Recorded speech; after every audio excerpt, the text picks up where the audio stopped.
Hello, Power Fam. Have you ever wondered how you can smell food when it is cooking?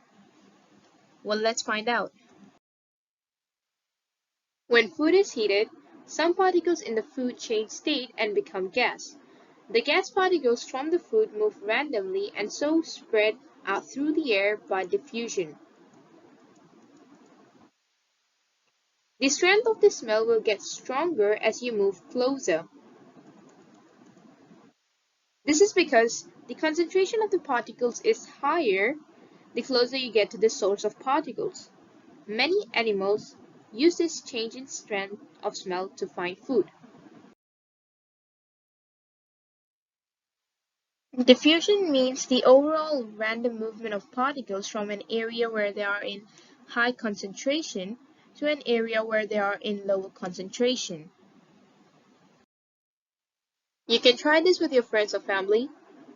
Ask them to spray perfume in one corner of the room and you stand at the other corner of the room. After a while, you can smell the scent of the perfume. How?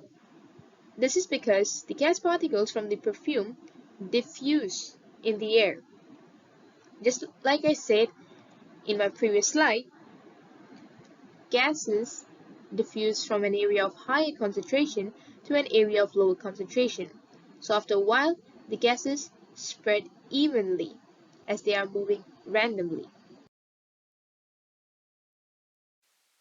So let me show you how two gases diffuse.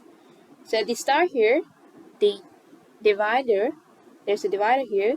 The blue gas particles are at high concentration on the left and zero concentration on the right, while the red gas particles are at high concentration on the right and zero concentration on the left. Now let me remove the divider. The gases start to spread out, diffuse. At random, some particles of each gas will pass through the space where the tap opens. The blue gas particles are now at quite high concentration on the left and low concentration on the right. The red gas particles are at high concentration on the right and low concentration on the left. After some time, the gases have completely diffused. There is equal concentration of both gases on both sides. Diffusion stops when the concentrations are equal. However, the movement of individual particles does not stop when diffusion stops. Just like in gases, diffusion also happens in liquid because the particles in liquid also move at random. As you can see here in the diagram, purple ink is added to water and the ink starts to diffuse from an area where it is in high concentration to the parts of the water where there is no concentration of the purple ink. It diffuses until it is spread evenly and completely to every part of the water. Remember that diffusion stops, but the individual movement of the particles don't stop. What does the speed of diffusion depend on? It depends on the difference in concentration of the particle gradient and the temperature. Let me show you what does this mean in the next slide.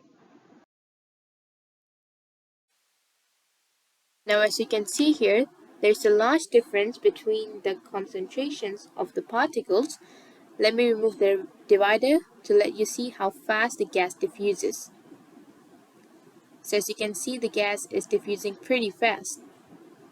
Thus we can conclude that the bigger the difference in the concentrations of the particles, the faster the diffusion.